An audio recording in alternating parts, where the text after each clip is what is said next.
Em nome do Pai, do Filho e do Espírito Santo. Amém. A graça e a paz de nosso Senhor Jesus Cristo esteja com você, meu irmão, minha irmã. Neste sábado, dia 5 de setembro de 2020, abre o seu coração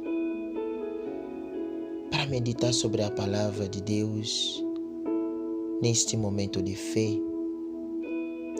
Esta palavra é tirada do evangelista São Lucas, capítulo 6, versículo 1 a 5.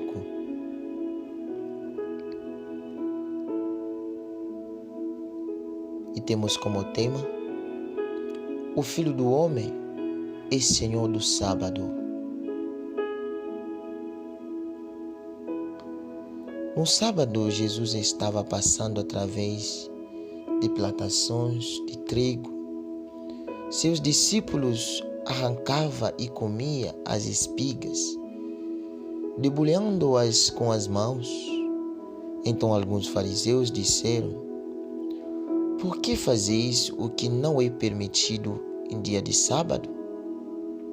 Jesus respondeu-lhes: acaso vós não lestes o que Davi e seus companheiros fizeram quando estava sentindo fome? Davi entrou na casa de Deus, pegou dos pães oferecidos a Deus e os comeu, e ainda por cima os deu a seus companheiros. No entanto, só os sacerdotes podem comer desses pães? E Jesus acrescentou: o Filho do Homem é Senhor também do sábado. Esta é a palavra da salvação.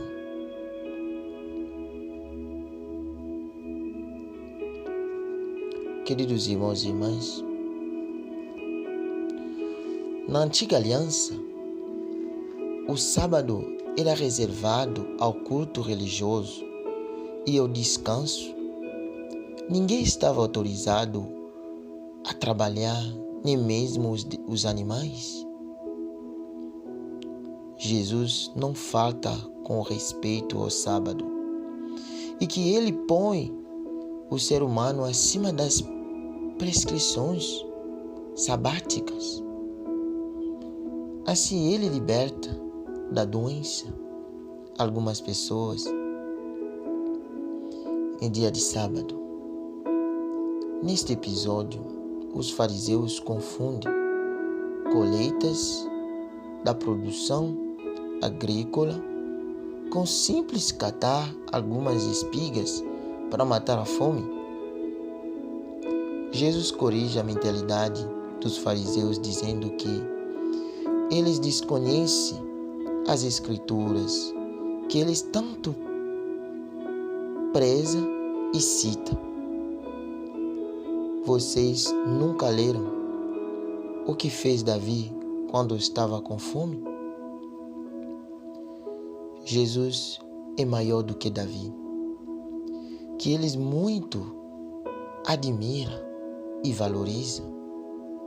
Por isso ele vai dizer que o Filho do Homem também é o Senhor do sábado.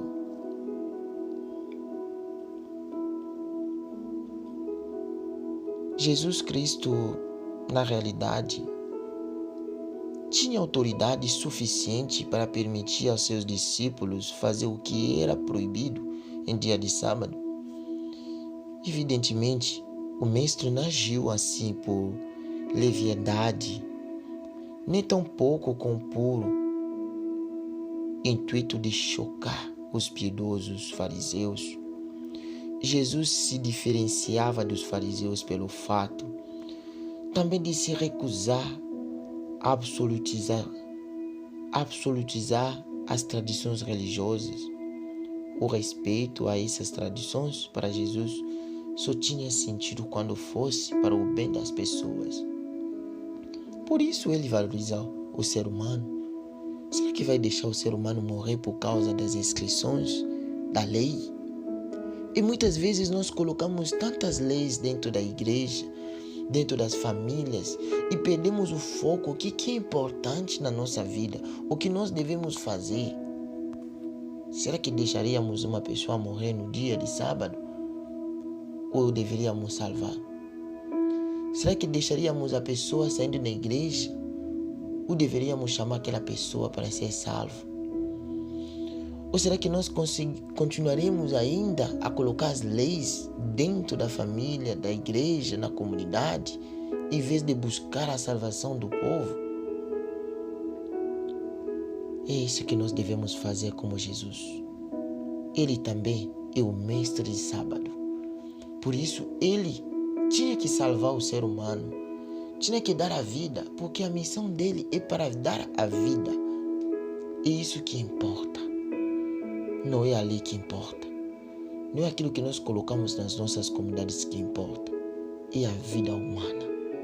É respeitar a vida e procurar salvar a vida. Por isso, no dia de hoje, pedimos que o Senhor nos livre do apego às práticas religiosas, até o ponto de absolutizá-las, deixando-nos desumanizar por elas, mas agir com sabedoria. Pedimos a intercessão para nossa Mãe. Ave Maria, cheia de graça, o Senhor é convosco. Bendita sois vós entre as mulheres, bendito o fruto do vosso ventre, Jesus. Santa Maria, Mãe de Deus, rogai por nós, pecadores, agora e na hora de nossa morte. Amém. E desça sobre você e a sua família, pela intercessão de Santa Teresa de Calcutá, as bênçãos de Deus Pai Todo-Poderoso, Ele que é Pai, o Filho e Espírito Santo. Amém.